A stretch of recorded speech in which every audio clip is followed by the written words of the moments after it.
Hello.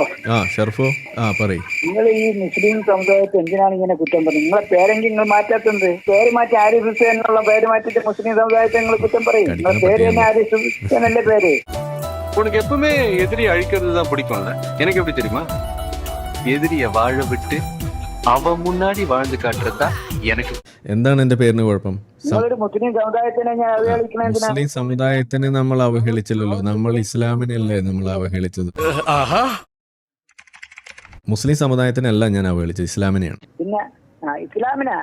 ഇസ്ലാം എന്ന് പറയുന്നത് ലോകത്ത് 2ാം സ്ഥാനമല്ലേ? ക്രിസ്ത്യം കഴിഞ്ഞാൽ ലോകത്തെ ഏറ്റവും കൂടുതൽ ഉള്ള മുസ്ലിങ്ങളല്ലേ? അതുകൊണ്ട് എന്താ കാര്യം? അവരെ എന്തിനാണ് അവഹേളിക്കുന്നത്? അപ്പൊ ഇത്രയും വിശ്വാസികളെ ഇസ്ലാം ഒരു മണ്ടത്തരായതുകൊണ്ട് അതിനെ അവഹേളിക്കുന്നു.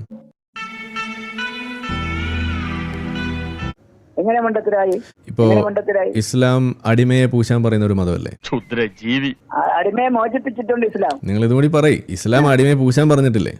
ഇസ്ലാം അടിമകളെ കല്യാണം കഴിക്കാൻ വിധവകളാണ് കല്യാണം കഴിക്കാൻ പറഞ്ഞിരിക്കുന്നത്. ഒരു സ്ത്രീയെ എനിക്ക് വേണമെന്ന് പ്രവാചകൻ പറഞ്ഞിരുന്നു എങ്കിൽ ഇസ്ലാമിന്റെ നിയമം ആ പെണ്ണിനെ പ്രവാചകന് അവകാശപ്പെട്ടതാണെന്നുള്ളതാണ്.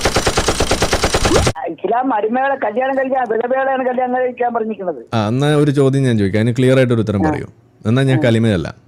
ഓക്കെ, നിങ്ങൾ ഒരു ഗോൾഡൻ ഓപ്പർച്യൂണിറ്റി ആയിട്ട് എടുക്കുക.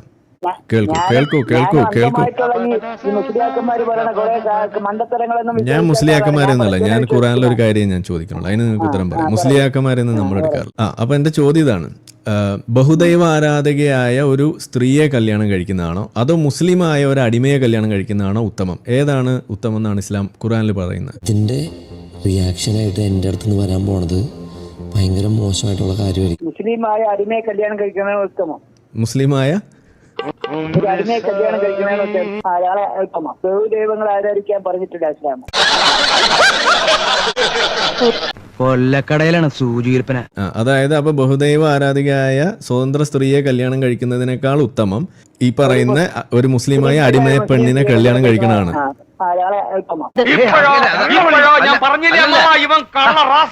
ഈ പറഞ്ഞ സ്റ്റേറ്റ്മെന്റിന് കുഴപ്പമൊന്നുമില്ല. ഇത് വളരെ നല്ല സ്റ്റേറ്റ്മെന്റ് ആണോ? നല്ല സ്റ്റേറ്റ്മെന്റ് ആണോ? അടിമ, ഉടമ, ബഹുദൈവ ആരാധക, ഇങ്ങനെ ആളുകൾ ഇങ്ങനെ അറിഞ്ഞും പുറഞ്ഞ് ഇങ്ങനെ നബിയുടെ കാലം തൊട്ട് അടിമകളാണ്. അടിമകളെ മോചിപ്പിച്ച ഒരു സമൂഹമാണ് ഇസ്ലാം എന്ന് പറയുന്നത്. അടിമയെ എങ്ങനെ മനസ്സിലായില്ല? രാജസ്ഥാനിലും ഉത്തർപ്രദേശിലൊക്കെ അടിമകളുണ്ട്. ഈ അടിമയെ മോചിപ്പിക്കാൻ ഇസ്ലാം എന്താ ചെയ്ത? മുഹമ്മദ് നബിക്ക് അടിമ ഉണ്ടായിരുന്നില്ലേ? അടിമകളെ മോചിപ്പിച്ചിട്ടുള്ളതേ ഉള്ളൂ. അല്ല, അതിന് ഞാൻ ഗുളിക തരാം. അടിമകൾ മക്കയിലും മദീനയൊക്കെ അടിമകളെ മുഹമ്മദ് നബി. അപ്പൊ അടുത്ത ചോദ്യം, മുഹമ്മദ് നബിയുടെ അടുത്ത് വന്നിട്ട് ഒരു സ്ത്രീ പറയുകയാണ്, ഞാൻ എൻ്റെ അടിമയെ മോചിപ്പിച്ചു എന്ന് പറഞ്ഞപ്പോൾ മുഹമ്മദ് നബി ആ സ്ത്രീയോട് പറഞ്ഞത് എന്ത്? ഞാൻ 3 ഓപ്ഷൻസ് തരാം, അതിൽ ഏതാ ശരി ഉത്തരം എന്ന് നിങ്ങൾ പറയാം. വളരെ നന്നായി മോളെ, നീ ആ അടിമയെ മോചിപ്പിച്ചത്. ഓപ്ഷൻ 1 അതാണ്. ഓക്കെ. ഓപ്ഷൻ 2, ആ അടിമയെ മോചിപ്പിച്ച സമയത്ത് കയ്യിൽ ഒരു 10 ഉറുപ്പിയും കൂടി കൊടുക്കാമായിരുന്നു. ഓപ്ഷൻ 2. ഓപ്ഷൻ 3, നീ എന്തിനാണ് ആ അടിമയെ മോചിപ്പിച്ചത്? അവളെ, ആ അടിമയെ നിനക്ക് നിന്റെ അമ്മാവന് കൊടുത്തുവിടായിരുന്നു, അപ്പൊ നിനക്ക് ഡബിൾ കൂലി കിട്ടൂലായിരുന്നു. ഇതിലേതാണ് ശരി ഉത്തരം? അടിമയെ മോചിപ്പിച്ചാണ് ഏറ്റവും വലിയ ശരി. എങ്ങനെ? അടിമയെ മോചിപ്പിച്ചാണ് ശരി. നിങ്ങൾ വളരെ തെറ്റായ ഉത്തരമാണ് പറഞ്ഞിരിക്കുന്നത്. മുഹമ്മദ് നബി ഹദീസിൽ പറഞ്ഞിരിക്കുന്നത് പ്രകാരം എന്താണ്? നീ എന്തിനാണ് അടിമയെ മോചിപ്പിച്ചത്? നിന്റെ അമ്മാവന് കൊടുത്തുവിടായിരുന്നു എന്നാണ് ചോദിച്ചത്. അപ്പോഴോ? കഷ്ടപ്പെട്ടോക്ക് വെറുതെ. എനിക്ക് അതിനെ കുറിച്ചൊന്നും എനിക്ക് വലിയ. നിങ്ങൾ എത്ര വരെ പഠിച്ചിട്ടുണ്ട് മദ്രസയില്? ഞാൻ മദ്രസയിൽ എനിക്ക് കുറച്ചൊക്കെ നിസ്കരിക്കാനോ ഓതാനൊക്കെ എനിക്കറിയാം. ആയത്തുൽ കുർസി അറിയാം? അതൊക്കെ അറിയാം. നിങ്ങളെ ഈ പറച്ചിൽ കേൾക്കും. ഞാൻ പറഞ്ഞ ഹദീസ് നിങ്ങൾ കണ്ടിട്ടുണ്ടോ? ഞാൻ തിരുവനന്തപുരത്താണ്. അതെ, തിരുവനന്തപുരത്തെ ഹദീസ് ഇല്ലേ? ഉണ്ട്. അപ്പൊ എന്താ ഈ ഹദീസ് നിങ്ങൾ എന്തുകൊണ്ട് കണ്ടില്ല? അത് അത്രത്തോളം പണ്ഡിതനൊന്നും അല്ല ഞാൻ. നിങ്ങൾ പണ്ഡിതനൊന്നും ആവണമെന്ന് ഞാൻ പറഞ്ഞില്ലല്ലോ. ഒരു കാര്യം ചോദിക്കട്ടെ മിസ്റ്റർ ഷറഫു, നമ്മളിപ്പോ ഇവിടെ ഒരു കാര്യം പറയുമ്പോൾ നമ്മൾ പറയുന്നത് മുഴുവൻ അവഹേളനമാണ് എന്ന് പറയാൻ നിങ്ങൾക്ക് പാണ്ഡിത്യത്തിന്റെ കുറവൊന്നും ഉണ്ടായില്ലല്ലോ.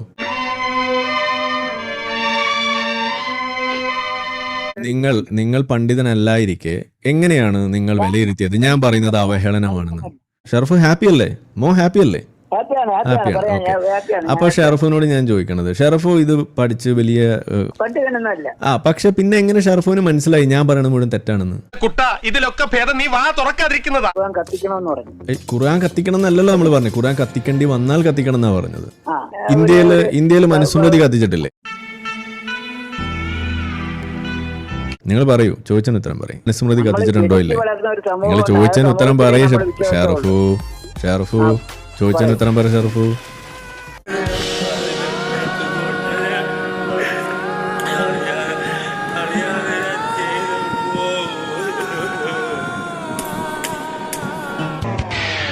ഇന്ത്യയിൽ മനുസ്മൃതി കത്തിച്ചിട്ടുണ്ടോ? അതെനിക്ക് കത്തിച്ചിട്ടുണ്ടാവും. കത്തിച്ചിട്ടുണ്ടാകും. ഫ്രാൻസിലൊരുത്തൻ ഖുർആൻ കത്തിച്ചിട്ടുണ്ട്. ആ, എന്നിട്ട് എന്താ ഉണ്ടായത് കത്തിച്ചപ്പോ? ആ അലിയഞ്ചക്കിന് ഇതിലും വലിയ പാര പണിയാനില്ല. സിംഹക്കൂട്ടിലേക്കല്ലേ സാർ ഇട്ടു കൊടുത്ത്. നിങ്ങൾ പറയൂ. അതായത് ഫ്രാൻസിൽ, സ്വീഡനിൽ ഖുർആൻ കത്തിച്ചു. ഇന്ത്യയിൽ മനുസ്മൃതി കത്തിക്കുക മാത്രമല്ല, എല്ലാ വർഷവും ഡിസംബർ 25-ന് മനുസ്മൃതി ദഹൻ ദിവസ് എന്ന് പറഞ്ഞിട്ട് ആഘോഷിക്കുന്ന ഒരു നാട്ടിലാണ് നമ്മൾ ഇരിക്കുന്നത്. സ്വീഡനിൽ ഖുർആൻ കത്തിച്ചവൻ എന്താ ഉണ്ടായത്? ആ കത്തിച്ചവനെ തട്ടി അള്ളാഹുവിന്റെ ഗുണ്ടകൾ.